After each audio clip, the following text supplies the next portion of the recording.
اس کے سنہرے بال کسی آبشار کی طرح پانی میں بہہ رہے تھے، جبکہ وہ جل پری کھلکھلاتے ہوئے ندی میں یہاں سے وہاں تیر رہی تھی۔ تبھی اذان کی آواز سن کر میری آنکھ کھلی۔ جو نہ جانے کب بیٹھے بیٹھے گاہک کا انتظار کرتے آج پھر سو گیا تھا۔ آج بھی مچھلیاں بیچتے مغرب کا وقت ہو گیا تھا۔ میں نے پرانا کپڑا مچھلیوں پر رکھا اور انہیں ڈھانپ دیا۔ سردیوں میں شام کے وقت ندی کا پانی بہت ٹھنڈا ٹھار ہوتا، مگر وضو تو لازمی کرنا تھا، نماز جو پڑھنی تھی۔ میں نے جو ہی وضو کی نیت کی، اچانک کچھ فاصلے پر ندی میں مجھے کسی چیز کی موجودگی کا احساس ہوا۔ یہ احساس پہلے بھی کافی بار ہوتا، مگر اس جگہ مچھیرے مچھلیوں کے لیے چونکہ دانہ ڈالتے تھے تو مچھلیاں اسی جگہ اپنا جمگھٹا بنا لیا کرتیں، مگر اب ایسا ویسا نہیں تھا۔ میرے علاوہ سب مچھیرے گھروں کو جا چکے تھے، پھر نہ جانے کون تھا۔ میں نے جو ہی دوربین آنکھ سے لگائی، ایک ننھا ہاتھ وہاں مدد کے لیے پکار رہا تھا۔ میں چونک گیا، یہ کیا ہے؟ مجھے جا کر مدد کرنی چاہیے یا نہیں، سمجھ میں نہ آیا۔ اگر کوئی میرا ساتھی اس وقت میرے ساتھ ہوتا تو مجھے منع کرتا کہ تم پاگل ہو، شام کے اس وقت بھلا ندی میں کودو گے، اور یہاں کون ہوگا جو ڈوبے گا؟ ویسے تو یہ ندی مشہور تھی کہ یہاں جنوں کا سایہ ہے، اور تو اور مغرب کے فوراً بعد جنات کا جھنڈ ندی کے اوپر ہر طرف پھیل جایا کرتا۔ مجھے لگا وہ چھوٹے بچے کا ہاتھ ہے۔ یہ الگ بات تھی مجھے تیرنا ہرگز نہ آتا تھا، مگر پھر بھی اللہ کا نام لے کر میں کود گیا۔ ندی کا شروع والا حصہ اتنا گہرا نہ تھا اور میں آسانی سے اس جگہ تک پہنچ گیا۔ میں نے جو ہی اس ہاتھ کو پکڑنے کی کوشش کی اور پانی میں اپنا اندازہ لگا کر ہاتھ پر جھپٹا مارا تو میرے ہاتھ کچھ نہ لگا۔ اس کے بعد کسی کے کھلکھلانے کی آواز میری سماعت سے ٹکرائی۔ بڑے آئے جنوں پر یقین نہ رکھنے والے۔ اب پتہ چلا ہم کیا کر سکتے ہیں۔ یہ سن کر میرے رونگٹے کھڑے ہو گئے۔ مجھے یقین نہیں آ رہا تھا کہ جو میرے کانوں نے سنا وہ سچائی ہے۔ بس میں یہ سوچ رہا تھا کہ یہاں سے نکلوں تو نکلوں کیسے۔ بس پھر میں نے باہر جانے کی بہت کوشش کی، کیونکہ مجھے تیرنا بالکل نہیں آتا تھا، جس کی وجہ سے میں ڈوب گیا۔ سانس لینے میں دشواری ہوئی اور میں بے ہوش ہو گیا۔ میرا نام کمال الدین ہے۔ میرا تعلق جس علاقے سے ہے وہ علاقہ ندی کے پاس ہے۔ ہم پٹھان ہیں، ہم بہادر قوم ہیں۔ ابا کا بچپن میں انتقال ہوا۔ اماں لوگوں کے کپڑے سلائی کر کے گزارا کرتی، میں اکلوتا تھا، جس کی وجہ سے بڑے ہوتے ہوتے مجھ میں یہ سمجھ پیدا ہو گئی کہ اب مجھے گھر کی ذمہ داریاں اٹھانی ہیں۔ تبھی جب میں دوستوں کے ساتھ باہر جاتا تو ان سے یہی پوچھا کرتا کہ مجھے کیا کام کرنا چاہیے۔ میرا دوست مچھیرے کا بیٹا تھا، جبکہ اسے یہ کام بالکل پسند نہیں تھا۔ وہ کبھی اپنے باپ کا ہاتھ نہ بٹاتا، جبکہ میں اس بات کے لیے ترستا کہ کاش میرا باپ ہوتا تو میں اس کا ہاتھ بٹاتا، ہم دونوں خوب ترقی کرتے۔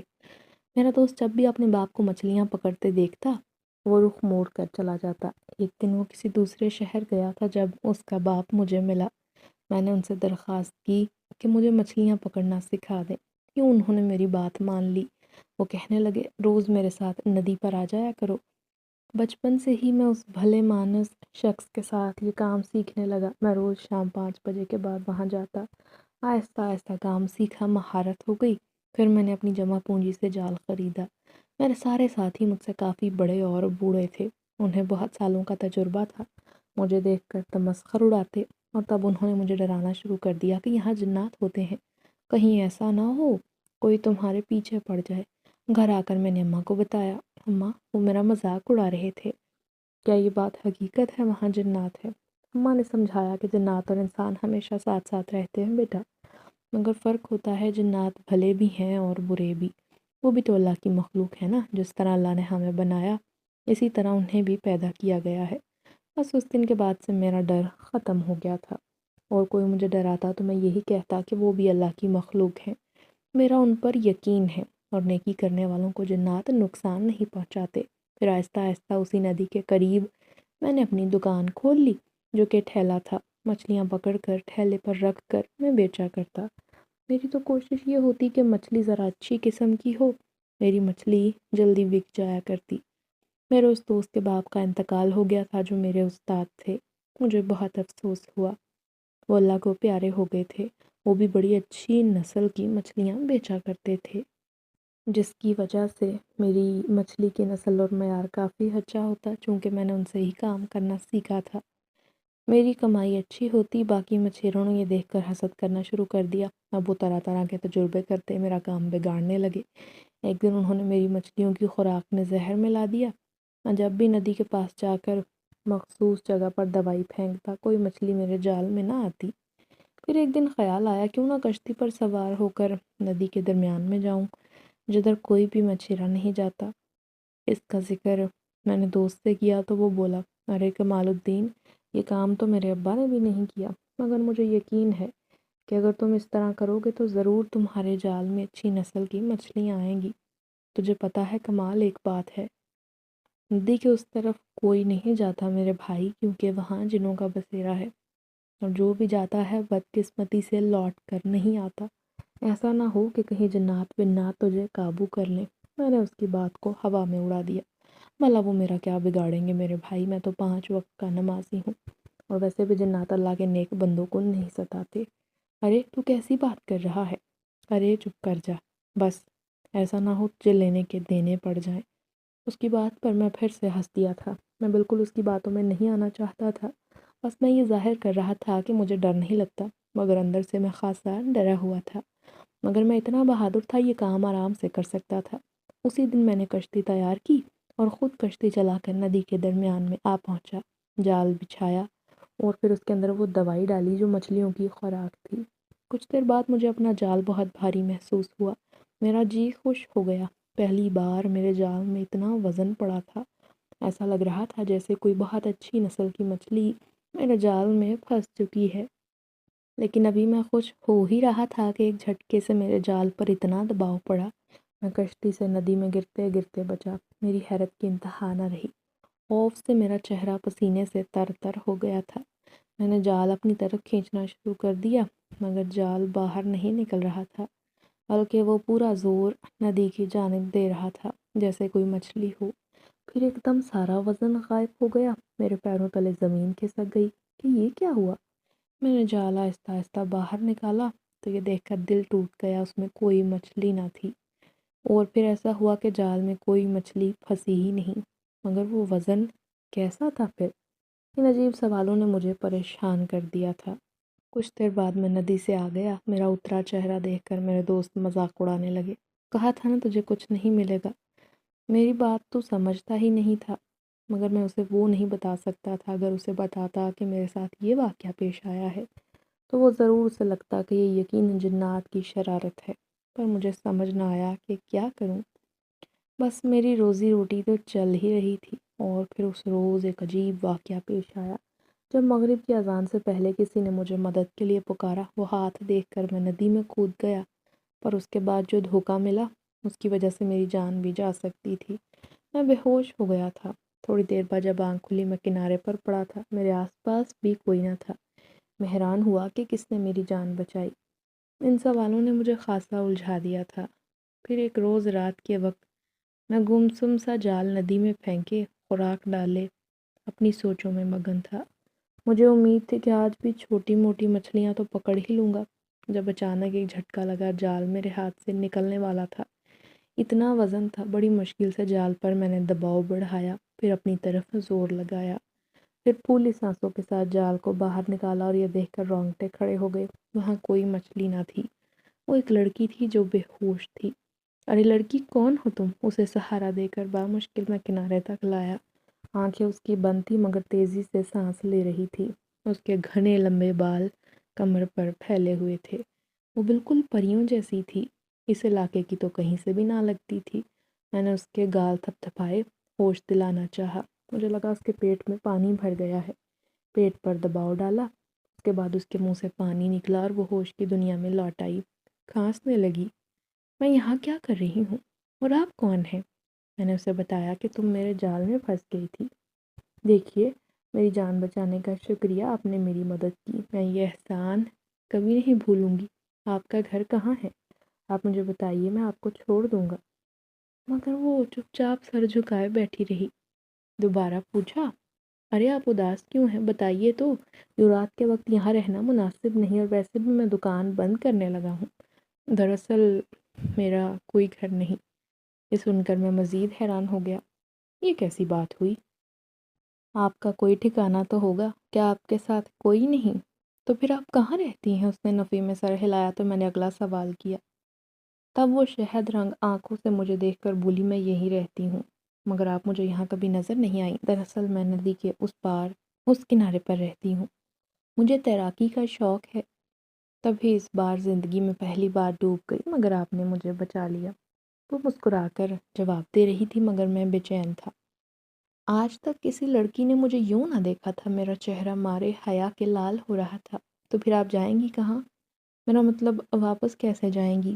میں تو پہلے بھی کنارے پر رہتی تھی، یوں ہی گھومتی رہتی۔ اب میری منزل مجھے اس کنارے پر لے آئی ہے، میں ادھر بھی ایسے ہی گھوم لوں گی، مجھے کچھ نہیں ہوگا۔ وہ بہت جوش سے بولی۔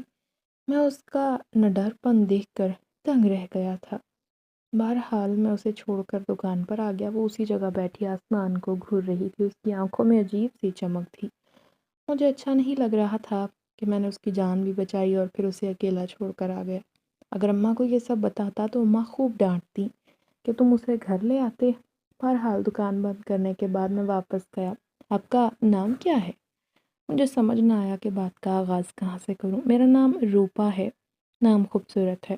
اگر آپ برا نہ مانیں تو آپ کو اپنے ساتھ گھر لے جاؤں، وہاں رہ لیجئے گا۔ میری اماں بھی گھر پر ہیں، مگر آپ کے گھر والے کیا سوچیں گے میرے بارے میں؟ ایسی بات نہیں، میری اماں اچھی ہیں۔ آپ چلیں میرے ساتھ، یہاں اکیلا آپ کو نہیں چھوڑ سکتا۔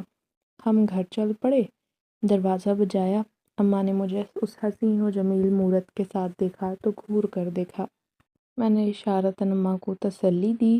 اسی وقت اچانک زوردار دروازہ بجنے لگا۔ وہ سیٹھ تھا، ہمارا مالک مکان، جس نے اتنی زور سے دروازہ کھٹکھٹایا کہ دروازہ پاش پاش ہو گیا تھا۔ پھر اسی سیٹھ کی نظر روپا پر گئی۔ کی گندی نگاہوں کی تاب وہ برداشت نہ کر پائی۔ میں روپا کے سامنے آ کھڑا ہوا۔ سیٹھ، یہ کیا حرکت ہے؟ یہ تو نے کیا حرکت کی ہے؟ چل ایک سائڈ پر ہو جا۔ اس کی بات سن کر میں غصے میں آ گیا۔ آپ باہر جا کر بات کریں، یہ میرا گھر پہ ہے اور تم مجھ پر حکم چلا رہا ہے۔ ابھی اسی لمحے تجھے گھر سے نکال سکتا ہوں۔ اچھا بتائیے کیا چاہتے ہیں آپ؟ ارے بھائی، 1 مہینہ اوپر ہو گیا ہے، اب تک تو نے پچھلے مہینے کا کرایہ ادا نہیں کیا۔ میں سر تھام کر رہ گیا تھا۔ میں نے اس کے ساتھ ہاتھ جوڑ کر کہا، 2-3 دن میں کرایہ دے دوں گا آپ کو۔ جاتے جاتے سیٹھ کی نگاہ پھر سے روپا پر گئی۔ مجھے نہیں پتا تھا تو اس قسم کا ہے۔ اس نے جاتے وقت طنز کے تیر چلائے۔ میں روپا کے پاس گیا اور کہا، مجھے معاف کر دیں، دراصل یہ مالک مکان بہت عجیب غصیلے مزاج کا ہے۔ آپ فکر نہ کریں، میں اسے سبق سکھا دوں گی، آپ فکر ہی مت کریں۔ جبکہ اماں نے کہا، یہ تو کسے لے آیا ہے کمال الدین؟ پتہ ہے نا ہم کتنی مشکل سے یہاں رہتے ہیں، اور تو لڑکی کو لے آیا۔ اماں یہ آپ کیا کہہ رہی ہیں؟ اسے اچھا نہیں لگے گا اگر اس نے سن لیا تو۔ میں نے اماں کو ساری بات بتائی تو انہیں بھی روپا پر ترس آ گیا۔ پھر اماں نے روپا کو چھوٹا کمرہ دکھایا اور وہ وہاں چلی گئی۔ اماں اب میرے ساتھ سر پٹکنے لگی۔ کمال الدین اب بتا کیا کریں گے؟ مالک مکان نے آج لڑکی کے سامنے ہماری بے عزتی کر دی ہے، کرایہ کہاں سے دیں گے؟ کرایہ نہ دیا تو کان سے پکڑ کر باہر نکال دے گا۔ غریبی اتنی ہے، اس سے اچھا تھا ہم جھونپڑی بنا لیتے، کم از کم ہر مہینے کے کرائے سے تو جان خلاصی ہوتی۔ اماں آپ تو مجھے کہتی ہیں نا امید نہیں ہونا چاہیے، اور پھر اب خود مایوسی کی بات کرتی ہیں۔ میں نے اماں کو سونے کا کہا، پھر اپنے کمرے میں جاتے جاتے ایک نگاہ روپا پر ڈالی، مگر وہ کمرے میں موجود ہی نہ تھی۔ میں گھبرا گیا تھا، کہیں اماں کی باتوں کا اس نے برا تو نہیں مان لیا۔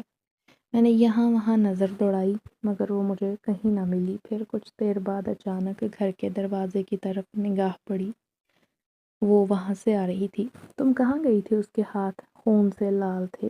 روپا تم ٹھیک تو ہو نا؟ ہاں مجھے بھوک لگی تھی، میں یہ مچھلی لے کر آئی ہوں، ہم گھر والے اب یہ مچھلی کھائیں گے۔ مگر تم باہر کب گئی؟ تم تو کمرے میں تھی نا؟ ارے میں تمہارے سامنے ہی تو یہاں سے گزر کر گئی تھی، تمہاری اماں نے بھی مجھے دیکھا تھا۔ چلو آؤ، مجھے بہت بھوک لگی ہے، مچھلی کھاتے ہیں۔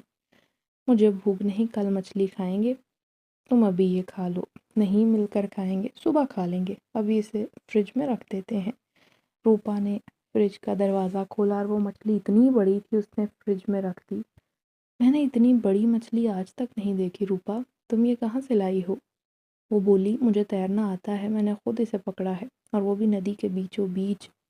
وہ بہت خوشی سے بتا رہی تھی، مگر میری حیرت کی انتہا نہ رہی۔ میں اپنے کمرے میں آیا، سونے کے بارے میں سوچ رہا تھا، مگر اگلے دن میرے محلے میں شور پیدا ہو گیا، ہر کوئی بتا رہا تھا۔ غور کیا تو پتہ چلا سیٹھ پر رات کو کسی نے حملہ کیا ہے اور اس کی ایک ٹانگ ٹوٹ گئی ہے۔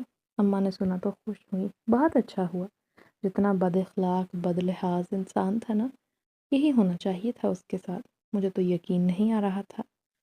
جب روپا ہمارے پاس آئی اور بولی، ارے آپ کیوں فکر کر رہے ہیں، آئیے نا مچھلی کھاتے ہیں۔ اماں چونک گئی، مچھلی کہاں سے آئی، کیونکہ اماں مجھے کبھی بھی گھر میں مچھلی نہ لانے دیتی تھی، کیونکہ میرا کام تھا مچھلی بیچنا۔ اماں کہتی تھی اس سے اچھا ہے تم مچھلی جا کر دکان پر بیچو۔ میں نے بتایا روپا رات کو مچھلی پکڑ کر لائی تھی، اسے بھوک لگی تھی، مگر اس نے رات کو مچھلی نہیں کھائی اس وجہ سے کہ ہم صبح مل کر کھائیں گے۔ یہ تو اچھی بات ہے۔ روپا کو دیکھ کر اماں مسکرا گئی تھیں اور اس نے نظریں جھکا لیں۔ اماں باورچی خانے میں گئیں، میں روپا کے ساتھ بیٹھ کر باتیں کرنے لگا جب اچانک ایک چیخ سن کر میں بہت گھبرا گیا تھا۔ چیخ کچن سے آئی تھی۔ میں نے روپا کو چھوڑا اور بھاگ کر اماں کے پاس گیا۔ اماں کیا ہوا؟ تبھی روپا بھی اندر آ گئی۔ اماں کیوں چیخی، کچھ بتائیے تو۔ دراصل میں نے مچھلی کاٹی ہے مگر مجھے یقین نہیں آ رہا۔ اماں جان مگر ہوا کیا ہے؟ ارے تم خود ہی دیکھ لو لڑکے۔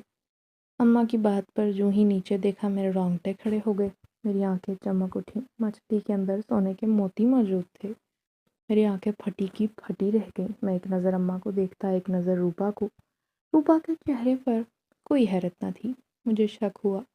میں نے پوچھا یہ مچھلی کہاں سے آئی ہے؟ سچ کیوں نہیں بتاتی؟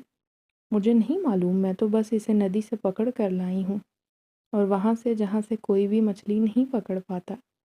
اماں بولی کچھ تو عجیب ہے۔ تبھی روپا اماں کے پاس آئی اور بولی خالہ ایسا نہ سوچیں، کیا پتہ اللہ نے آپ کی مدد بھیجی ہو۔ یہ دیکھیے یہ سونے کے موتی ہیں، انہیں بیچ کر خوب پیسہ مل سکتا ہے۔ میں نے روپا کی بات پر غور کیا، پر اماں نے مجھے منع کیا، نہیں ایسا نہیں کرنا۔ مگر روپا بضد تھی، اسے ابھی بیچو اور جو پیسہ آئے اس سے کرایہ ادا کرو۔ اس کی بات میں مان گیا اور موتی بیچنے چلا گیا۔ جو ہی سنار نے موتی دیکھے وہ مجھ سے پوچھنے لگا، ارے اتنے قیمتی موتی کہاں سے آئے ہیں؟ میں نے کہا یہ میری اماں کے جہیز میں انہیں ملے تھے، بہت پرانے ہیں، مگر اب ضرورت پڑی ہے تو بیچنے آیا ہوں۔ اماں نے مجھے یہی کہنے کو کہا تھا، بدلے میں مجھے لاکھوں روپے ملے۔ اتنے پیسے زندگی میں پہلی بار دیکھے تھے قسم سے۔ پہلے تو میں سیٹھ کے گھر گیا، اس کی ٹانگ بہت زخمی تھی۔ میں نے پوچھا سیٹھ کیا ہوا؟ رات کو کسی جنات نے مجھ پر حملہ کیا ہے۔ اس کی بات پر میں نے بامشکل ہنسی روکی کہ اتنا ہٹا کٹا سیٹھ، وہ بھی جنوں پر یقین رکھتا ہے۔ میں نے کہا ایسا کچھ نہیں، ضرور کسی انسان کا کام ہے۔ ارے نہیں لڑکے، وہ جنزادی تھی۔ کیسی باتیں کر رہے ہیں آپ؟ ہاں یقین کر، میں چھت پر سویا پڑا تھا، آنکھ کھلی تو سامنے جنزادی کو دیکھا جو اوپر سے بالکل انسانی تھی جبکہ نیچے سے مچھلی کی طرح تھی۔ وہ مجھے دیکھ کر چیخنے لگی، پھر اچانک اس کی آنکھوں سے شعلے نکلنے لگے۔ سیٹھ کی بات سن کر عجیب وحشت نے مجھے آن گھیرا۔ وہ جس جنزادی کا نقشہ بیان کر رہا تھا وہ تو میرے خوابوں میں آتی تھی۔ مجھے یہ خواب ہمیشہ آتے تھے جب ایسی ہی مچھلی ندی کے پاس غوطے لگا رہی ہوتی، کبھی یہاں سے وہاں اچھل رہی ہوتی تو کبھی وہاں سے یہاں۔ اس بے چینی کی وجہ سے راتوں کو مجھے نیند تک نہ آتی۔ میں نے آنکھیں مسلی اور سیٹھ سے کہا مجھے ایسا نہیں لگتا، اگر ایسی ہی بات ہے تو عامل سے علاج کروا لو، پتہ چل جائے گا عامل کیا کہتا ہے۔ وہ جھٹ سے بولا، اس جنزادی نے مجھے دھمکی دی تھی کہ اگر ایسی حرکت کی تو وہ مجھے برباد کر دے گی۔ اس کی آنکھوں میں خوف دیکھ کر مجھے سیٹھ کا تکبر یاد آ گیا۔ بہرحال میں نے کرایہ دیا۔ اے کمال الدین تیرے پاس اتنے پیسے کہاں سے آئے؟ میں نے گھبرا کر کہا دراصل اماں کے کنگن بیچ دیے ہیں۔ یہ کہہ کر میں واپس آ گیا۔ گھر آیا تو روپا اماں کے ساتھ بیٹھی برتن دھو رہی تھی۔ اماں کا وہ خوب ہاتھ پٹاتی۔ میں نے روپا سے کہا کیا آپ کو جنات پر یقین ہے؟ دراصل آپ تو ندی کے قریب رہتی ہیں، آپ تیراکی بھی کرتی ہیں، کیا آپ نے کبھی کسی جنزادی کو دیکھا؟ میرا سوال سن کر اس کے چہرے کی رنگت اڑ گئی تھی۔ اس کے پاس کوئی جواب نہ تھا۔ برتن چھوڑ کر وہ کمرے میں چلی گئی تو اماں مجھے کوسنے لگی، یہ کیا کر دیا تو نے کمال، بچی ہے، مجھ سے تو یہ سوال کر رہا ہے، اسے تو رات کو نیند بھی نہیں آئی ہوگی اور ڈر گئی ہوگی۔ اماں کی بات پر میں نے غور کیا، مجھے اس سے معافی مانگنی چاہیے تھی۔ میں نے سوچا معذرت کر لوں گا، پھر سیٹھ کی بات میں نے اماں کو بتا دی۔ اماں کو بھی یقین نہیں آ رہا تھا۔ پھر اس روز رات کو میں سویا جب اچانک سے کسی کے رونے کی آواز میرے کانوں میں سنائی دی۔ ایسا لگ رہا تھا جیسے میں کوئی خواب دیکھ رہا ہوں۔ میرے ہاتھوں پر آنسوؤں کی بوندیں گریں جس نے مجھے جھنجھوڑ کر رکھ دیا۔ وہ ہچکیوں کے ساتھ رو رہی تھی، پھر فوراً بولی، تمہیں میری سچائی پتہ چل گئی ہے تو اب میں زیادہ دیر تک تمہارے پاس نہیں رہوں گی، مگر میری ایک شرارت نے تمہارا بہت نقصان کر دیا، جس کی وجہ سے میں تمہارے لیے کچھ اچھا کرنا چاہتی تھی۔ مجھے لگا جیسے میں کوئی خواب دیکھ رہا ہوں، اور پھر ننھے ہاتھوں نے میرے ہاتھ کو پکڑا۔ میں نے جھٹ سے آنکھیں کھولیں، کمرے میں اندھیرا تھا، لائٹ آن کی، کوئی بھی وہاں نہیں تھا۔ میں آنکھیں مسلنے لگا، پھر میرے کانوں میں دھن بجنے لگی۔ رات کے 2:30 بج رہے تھے۔ میں خود بخود کمرے سے باہر آیا۔ وہ دھن کی آواز روپا کے کمرے سے آ رہی تھی۔ جو ہی میں نے سامنے کا منظر دیکھا، میرے پیروں تلے سے زمین سرک گئی۔ وہ کہیں سے بھی آدم زادی نہ تھی، وہ ہو بہو ویسی تھی جیسی مجھے خواب میں دکھائی گئی تھی۔ اس کے لمبے بال کمر تک پھیلے ہوئے تھے، جبکہ اس کے نچلا دھڑ مچھلی کی طرح تھا، جیسے وہ جل پری ہو۔ یہاں سے وہاں وہ اس دھن پر رقص کر رہی تھی۔ وہ جو آدم زادی بن کر میرے گھر میں آئی تھی، دراصل وہ ایک جن زادی تھی۔ میں نے آگے بڑھ کر اسے روک لیا۔ وہ تو ساکت ہو گئی۔ کون ہو تم؟ روپا کہاں ہے؟ مگر اسے تو میری بات سنائی ہی نہ دے رہی تھی۔ پھر وہ یہاں سے وہاں کودنے لگی۔ پہلے مجھے بتاؤ روپا کہاں ہے اور تم کون ہو؟ اس نے نگاہ اٹھا کر مجھے دیکھا۔ یہ تو وہی شہد رنگ آنکھیں تھی جیسے روپا کی ہوں۔ یہ میں کیا دیکھ رہا ہوں؟ مجھے جھٹکا سا لگا۔ تبھی میں نے آیت الکرسی کا ورد کیا اور وہ جھٹکا کھا کر فرش پر گری اور چیخنے لگی، یہ مت پڑھو، مجھے تکلیف ہو رہا ہے۔ تم کیا کر رہے ہو؟ خدا کے لیے پڑھنا بند کر دو۔ میں غصے سے دھاڑا۔ تم مجھے اپنی سچائی بتاؤ، کون ہو اور کیوں یہ سب کر رہی ہو؟ ٹھیک ہے میں بتاتی ہوں، مگر خدا را یہ پڑھنا بند کر دو۔ میں نے آیت الکرسی پڑھنا روک دی۔ میں روپا ہی ہوں۔ اس کی بات نے میرے وجود کو جھنجھوڑ دیا تھا۔ یہ کیسی بات کرتی ہو؟ تم روپا نہیں ہو سکتی۔ وہ تو میری دوست ہے، یقیناً تم نے اس پر قبضہ جما لیا ہے۔ نہیں، ایسا نہیں، میں ہی روپا ہوں، جو اب آدم زادی کے روپ میں تمہارے ساتھ رہتی ہے۔ اس کی بات پر مجھے بہت غصہ آیا۔ تم نے مجھے دھوکے میں رکھا، کیوں کیا تم نے ایسا؟ میں نے چیخ کر کہا، میں نے تمہیں دھوکہ نہیں دیا، بلکہ میں تو تمہاری مدد کر رہی تھی۔ مجھے معاف کر دو، میں نے سچائی چھپائی کہ میں آدم زادی نہیں بلکہ جن زادی ہوں۔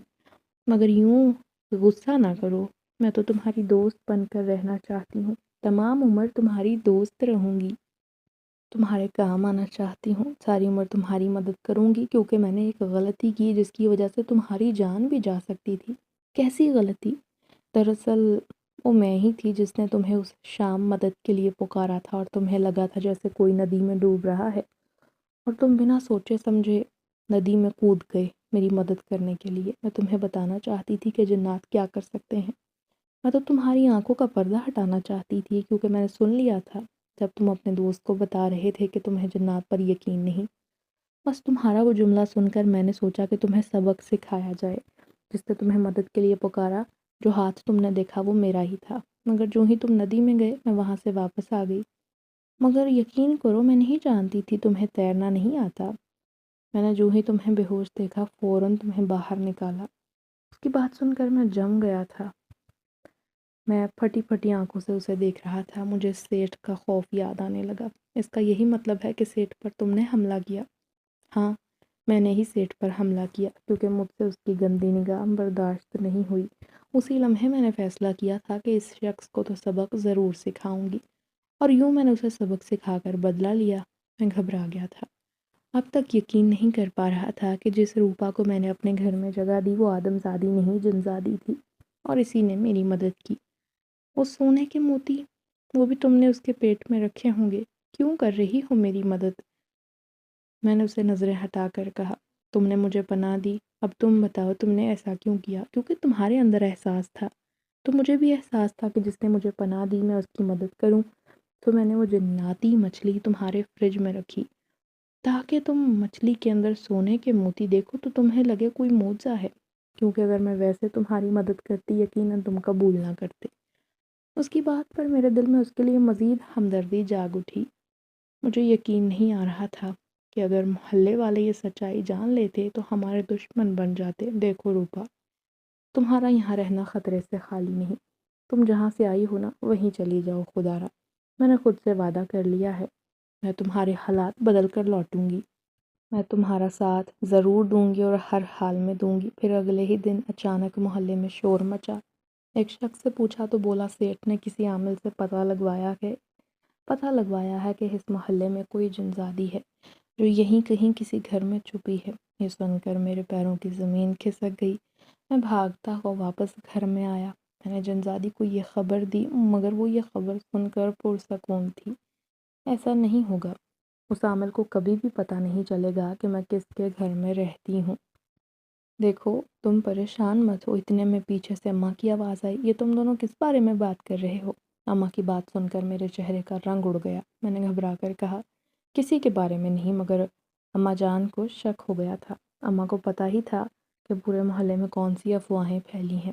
پھر اماں نے کہا کمال الدین ذرا محتاط رہنا، کہیں کسی کو یہ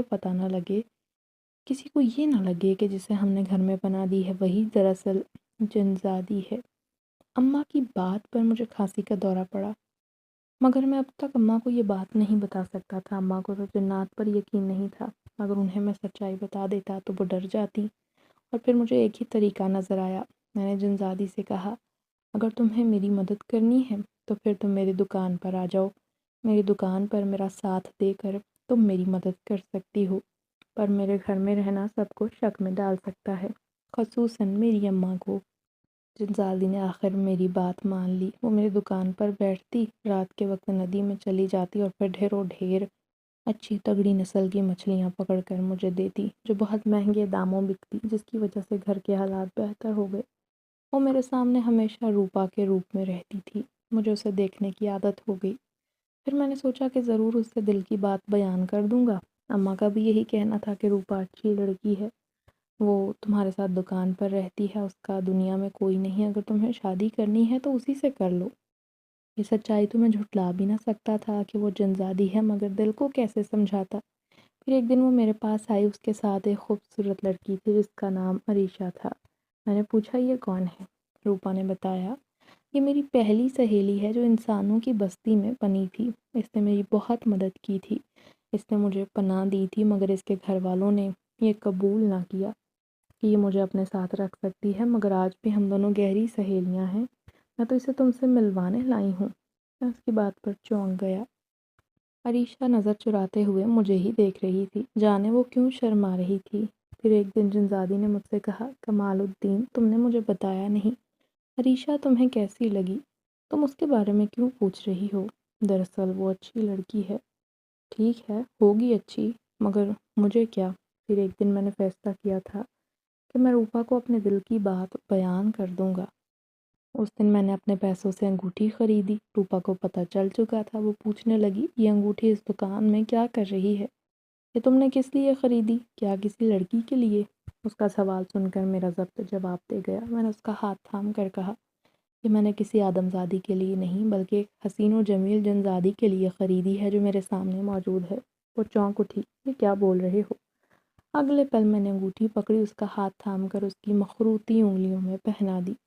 میں نے مسکرا کر کہا یہ تمہارے لیے بنی ہے۔ کیسی بات کر رہے ہو کمال الدین؟ تمہیں معلوم ہے نا میری حقیقت، تم نے سوچ بھی کیسے لیا؟ نہیں، ایسا ممکن نہیں۔ وہ گھبرا گئی تھی، اس کی باتوں نے میرا دل توڑ دیا۔ ایسا نہ کرو، میں تمہارا انکار نہیں سن سکتا۔ دیکھو کمال، سچائی یہی ہے، حقیقت پر غور کرو، ہم ایک نہیں ہو سکتے، میں تمہاری اچھی سہیلی بن سکتی ہوں مگر کبھی بھی تم سے شادی نہیں کر سکتی۔ یہ کہہ کر وہ وہاں سے غائب ہو گئی۔ میں ہاتھ پر ہاتھ دھرے بیٹھے رہ گیا۔ کہاں چلی گئی ہو؟ بات تو سنو روپا۔ میں اسے پکارنے لگا، تبھی میرے کان میں سرگوشی ہوئی، ٹھیک ہے تمہارے سامنے آ جاؤں گی، مگر آج کے بعد تم ایسی کوئی بات نہیں کرو گے۔ میں چپ ہو گیا کیونکہ کہنے کو کچھ باقی ہی نہ تھا۔ میں ہمیشہ کے لیے اسے اپنی زندگی میں شامل کرنا چاہتا تھا۔ میں نے گہری سانس لی۔ تم کیوں نہیں چاہتی کہ ہم ایک ہو جائیں؟ میری اماں بھی اب تمہیں قبول کر چکی ہیں۔ جب وہ فوراً بولی تمہاری اماں کو نہیں پتا کہ میں کون ہوں، اور جب انہیں سچائی پتہ چلے گی نا تو وہ بھی مجھے بہو بنانے پر تیار نہ ہوں گی۔ اسی لیے میں صرف ایک شرط پر تمہارے ساتھ رہوں گی، جب تم مجھے صرف اپنا دوست سمجھو گے۔ اس کی بات پر میں نے سر تھام لیا تھا۔ اس کی آواز بس مجھے آ رہی تھی، اس کا وجود میرے آس پاس کہیں بھی نہ تھا، جس کی وجہ سے میرا دل بے چین ہو گیا تھا۔ میں نے سنبھل کر کہا، اچھا چلو سامنے تو آؤ، وعدہ کرتا ہوں آئندہ ایسی بات نہیں کروں گا۔ انگوٹھی اتار کر اس نے مجھے لوٹا دی تھی۔ میرا دل بہت بری طرح ٹوٹا تھا، مگر میں دل کو کیسے سمجھاتا جس نے غیر انسانی مخلوق سے محبت کر لی۔ دیکھو کمال، مجھے اچھا نہیں لگ رہا کہ تمہارا دل توڑ رہی ہوں، مگر سچ یہ ہے میں تم سے بیاہ نہیں کر سکتی۔ انگوٹھی تو خوبصورت ہے مگر یہ میری انگلیوں کے لیے نہیں بنی، مگر تم اسے سنبھال کر رکھنا۔ یہ کہہ کر وہ غائب ہو گئی تھی۔ کتنے دنوں کی محنت کے بعد اتنے پیسے جوڑ کر میں نے یہ انگوٹھی خریدی تھی تاکہ میں اسے پہنا سکوں، مگر اس نے مجھے ٹھکرا دیا۔ مگر بہرحال میں دوستی کو قائم رکھنا چاہتا تھا جو اتنے عرصے سے ہمارے بیچ تھی۔ گھر آیا، اماں نے پوچھا کیا تم نے روپا کو انگوٹھی پہنا دی؟ میں اماں سے جھوٹ نہیں بول سکتا تھا۔ میں نے ایک دفعہ کہہ دیا ہاں پہنا دی، مگر اماں نے کچھ نہ کہا۔ اسی لمحے جیب سے انگوٹھی فرش پر جا گری۔ اماں نے میرا جھوٹ پکڑ لیا۔ کمال بیٹا، کیوں سچ چھپا رہے ہو؟ سچ بتا کیوں نہیں دیتے؟ اماں کی بات پر میں اماں کو اپنے کمرے میں لے آیا۔ اماں کا چہرہ ہلکا سرخ ہو رہا تھا۔ اماں، آج آپ کو سچائی بتانے جا رہا ہوں، دل تھام کر سنیں۔ اماں کے چہرے پر پسینہ آ گیا۔ اماں جان، وہ کوئی عام لڑکی نہیں، روپا جنزادی ہے، اور یہی وجہ ہے ہم ایک نہیں ہو سکتے، مگر آپ یہ بات کسی سے مت کہیے گا۔ وہ منہ پر ہاتھ رکھ کے گھبرا کر پوچھنے لگی، کیا واقعی یہ وہی جنزادی ہے جس کی خبر افواہ پورے محلے میں پھیلی تھی؟